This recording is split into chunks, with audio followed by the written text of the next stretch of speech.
welcome to Fast and Factual. I'm Utsaf Parekh and I'll take you through the top 50 stories of the day. Let's begin. Russia has released a new video. This is to prove that the settlement of Vaquita is firmly under Russia's control. On the other hand, Ukraine claims it recaptured Vaquita.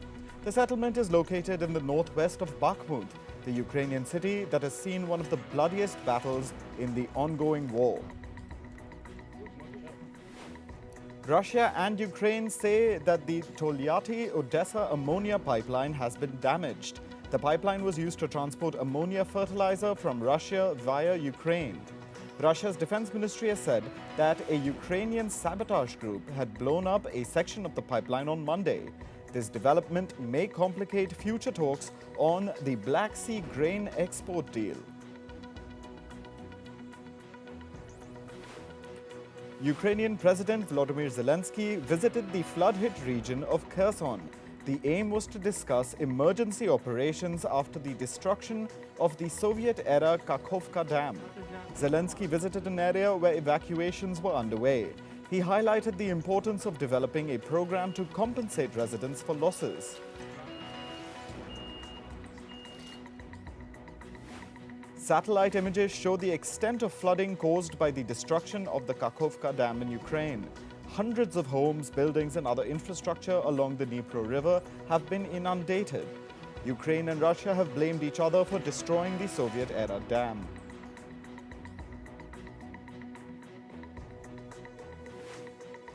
China's Air Force has staged a new mass incursion near Taiwan.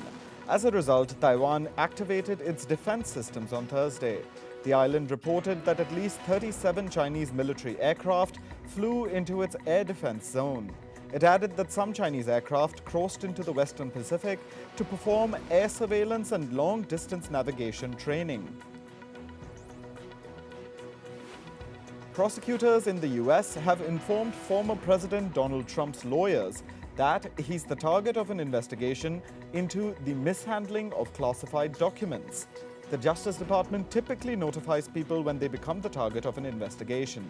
This is to give them an opportunity to present their evidence before a grand jury. Despite the multiple cases against him, Trump remains one of the Republican Party frontrunners for the 2024 US presidential election.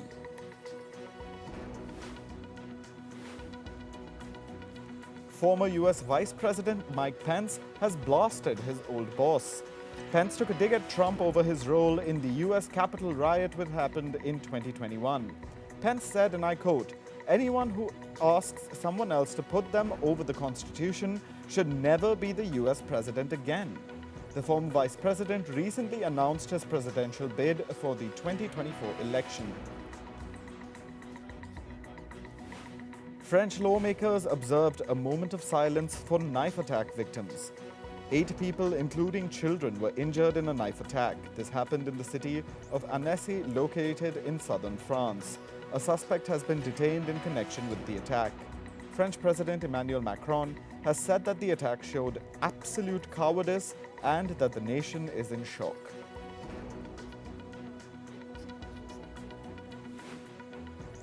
The medical system in Sudan's greater capital area is on the brink of collapse. 70% of the medical institutions have been shut down due to the ongoing conflict. This has led to a scarcity of medical resources. The last operating hospital in Omdurman is relying on its own generators. This is because the city authorities only offer a few hours of power supply. Fresh protests have broken out in Sri Lanka. Demonstrators demanded the release of the people arrested during anti-government protests that broke out last year. Protesters say that the imprisonment of the students and activists amounts to political persecution. Police officers fired tear gas and water cannons at the demonstrators to disperse them.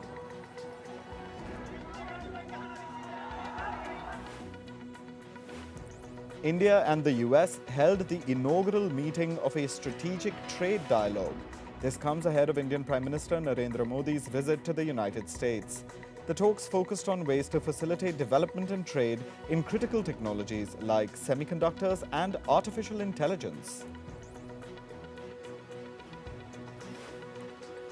Pakistan's former Prime Minister Imran Khan has secured bail from the Islamabad High Court over murder charges. This has blocked his arrest for 14 days. Khan was arrested on May 9th and was held for 3 days. Supporters of his Pakistan Tehreek-e-Insaf party protested across the country.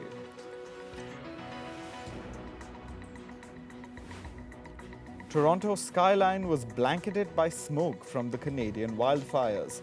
Officials warned residents about the health risks from the polluted air. They estimated that the air in Toronto will stay polluted for at least a week. At least 13 provinces in Canada are suffering from poor air quality due to the wildfires. New York City's Manhattan skyline was also covered in thick smoke. The skies turned a dark shade of orange. Skyscrapers in Manhattan, which can usually be seen from miles away, were nearly invisible in the smoke. Plumes of wildfire smoke are crossing over into America from its northern neighbor, Canada. Meanwhile, New York City authorities shut down schools amid the poor air quality in the city due to the wildfire smoke. They urged the millions of residents of the city to stay indoors and restrict outdoor activities. On Wednesday, New York City recorded the worst air quality in the world. At least 6 other towns along the east coast of the US were in the top 10 rankings for worst air quality. A severe heat wave is scorching the Caribbean island of Puerto Rico. On Wednesday, Puerto Rico recorded a temperature of 52 degrees Celsius. Meanwhile, almost 40,000 homes are without electricity as the country struggles to meet high voltage demands. The island's weather service is calling the heat wave, quote-unquote, a dangerous situation. In Iraq, climate activists have teamed up with the government to clean the country's Tigris River. Volunteers collected plastic and garbage from the river's waters. They also initiated a campaign to prevent sewage plants from dumping waste into the Tigris River. The activists estimate that at least 20 sewage plants were dumping waste into the Tigris. In the Philippines, hundreds of volunteers collected plastic trash from the shores of Manila Bay on Thursday. The volunteers filled up 200 bags with plastic waste over a span of just 2 hours. This was done to mark World Oceans Day, which is on the 8th of June. Meanwhile, a herd of elephants was seen foraging through heaps of plastic waste in eastern Sri Lanka. In the last 8 years, over 20 elephants have died from consuming plastic in the island nation. To prevent further animal deaths, Sri Lanka is considering a blanket ban on single-use plastic. The world's rarest marine mammal, the Vaquita porpoise, is resisting extinction in Mexico. In 2018, biologists estimated the population of the porpoise to be just 20. However, recent data shows that Vaquita population has not decreased since then. This is because Mexico's government has cracked down on fishing in the waters where the vaquita live.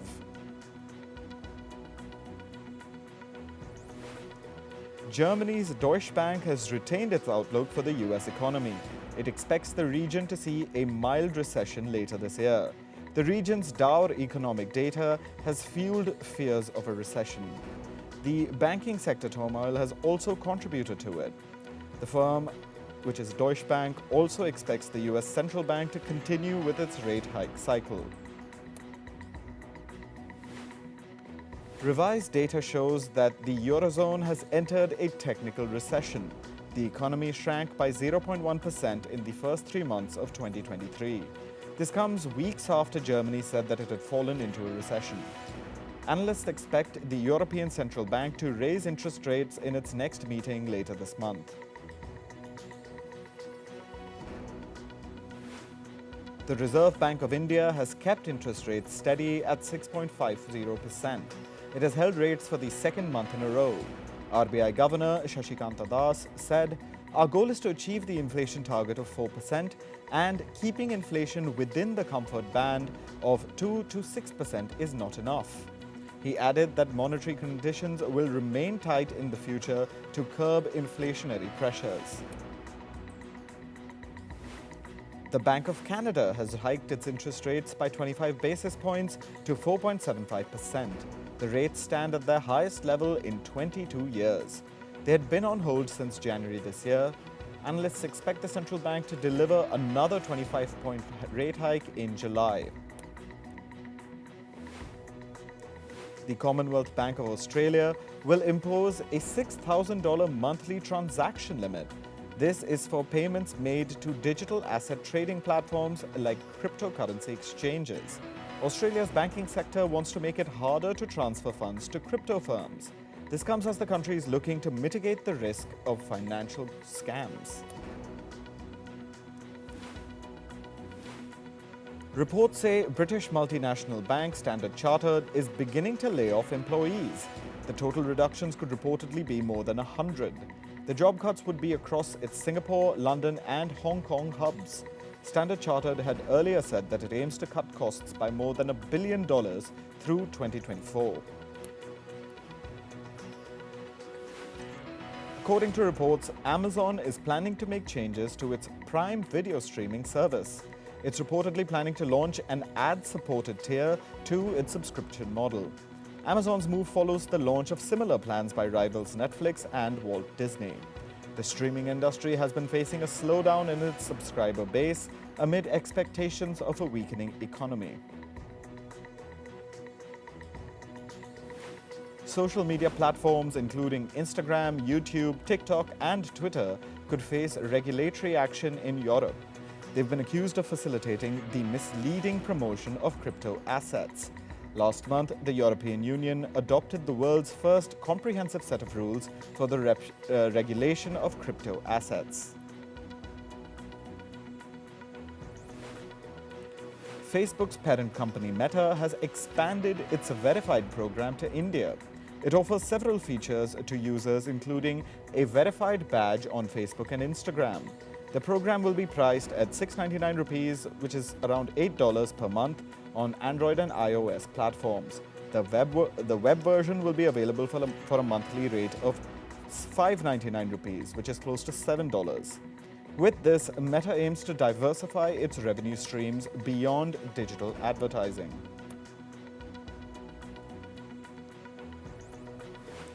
Meta will also introduce a new data protection measure for its users in Germany. Users will be able to decide if they want to use their Facebook and Instagram accounts in combination or separately. This means users can select whether or not to share their data simultaneously on both the platforms. Moving on to sports now, Sri Lankan cricketer Dhanushka Gunathilaka faces trial for sexual assault. He's been accused of rape when he was representing his country at the T20 World Cup last year in Australia. In May, the 32-year-old batter had 3 of 4 sexual assault charges dropped against him. He has been suspended from the Sri Lankan team until the final verdict in the pending case.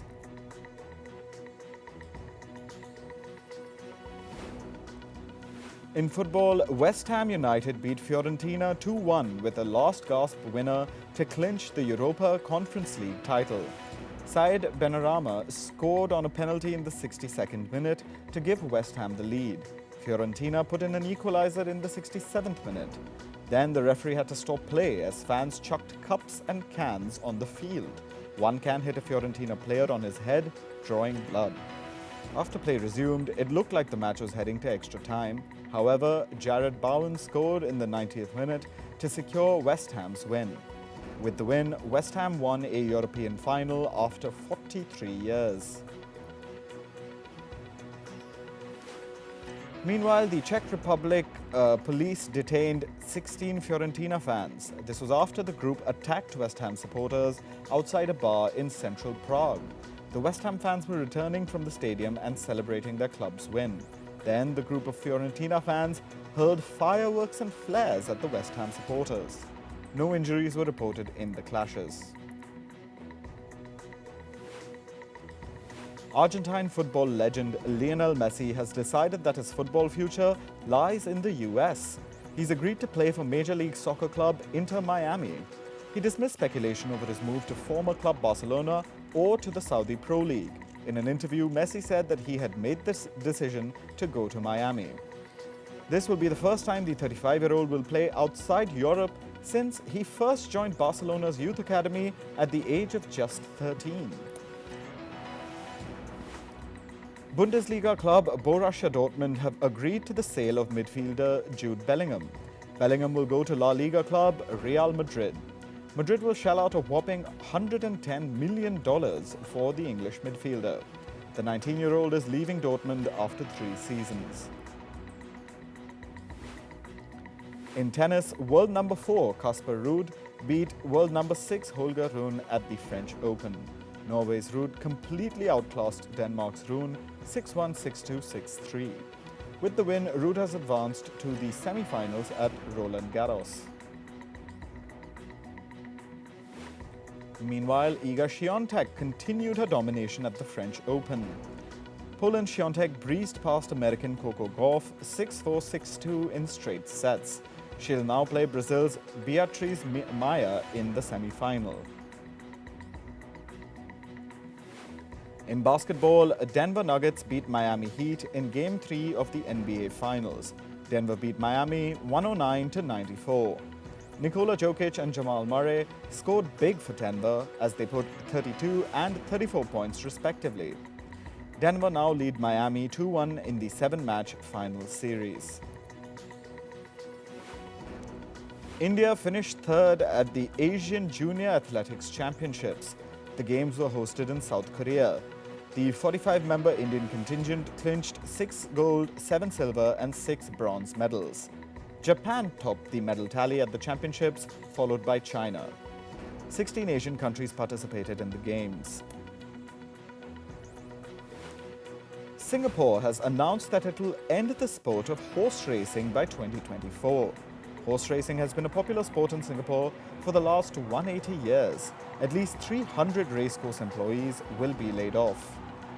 Around 700 horses that are currently in Singapore will be exported. Singapore will close down its 120-hectare racecourse and redevelop it for housing. Actor Jay Johnston has been arrested on charges of participating in the 2021 US Capitol riots. According to an FBI document, a video has surfaced that shows Johnston pushing police officers and helping rioters. Johnston is best known for his roles in television shows like Bob's Burgers and Mr. Show with Bob and David. US President Joe Biden and First Lady Jill Biden will host a Juneteenth concert at the White House next week. They said this will be a celebration of community, culture, and music. Tony Award winner Audrey McDonald and singer and talk show host Jennifer Hudson will be part of the celebration. According to a new report, film and TV content from the US and South Korea dominate consumption across the Asia-Pacific region. In Indonesia, the Philippines, Thailand, and Vietnam, US and South Korean content each account for about 30 to 40% of content consumption. American billionaire Kylie Jenner celebrated her 5-year-old daughter Stormy's pre-kindergarten graduation. She shared a post on Instagram. Her comment section was filled with reactions from her friends Hailey Bieber and Malika Hajj. Kylie Jenner had Stormy with her ex, Travis Scott. The movie Rebel Moon is one of the highly anticipated movies coming out later this year. This is a brand new sci-fi work of film director Zack Snyder. The director had initially pitched the project as a Star Wars film. Actor Jennifer Aniston has opened up about her workout routine. Aniston said she stopped doing painful workouts. She added that she's focusing on mindful exercises so she can remain on her feet. Jennifer Aniston is best known for her popular character Rachel Green in hit 90s sitcom Friends. Actor Jennifer Coolidge has said that she made a lot of mistakes in her life and regrets not focusing on career at an early stage. Coolidge was part of the 1999 comedy American Pie. She later starred in Legally Blonde alongside Reese Witherspoon. She was also seen in A Cinderella Story alongside Hilary Duff. American media personality Wendy Williams' son has opened up about her drinking problem. In a recent interview, Kevin Jr. said he's concerned about his mother's mental and physical health. He added that his mother's alcohol abuse might be fatal. Williams is receiving treatment at a wellness facility. American actor Shannon Doherty has opened up about her fight against cancer. Doherty revealed that the cancer has spread to her brain. Doherty has battled breast cancer since 2015. In 2020, she went public with a second diagnosis of stage 4 breast cancer. Late American rapper Tupac Shakur has been honored with a star on the Hollywood Walk of Fame. Shakur's sister accepted the award and gave an emotional speech. Tupac Shakur was killed in a drive-by shooting in 1999 when he was just 25 years old.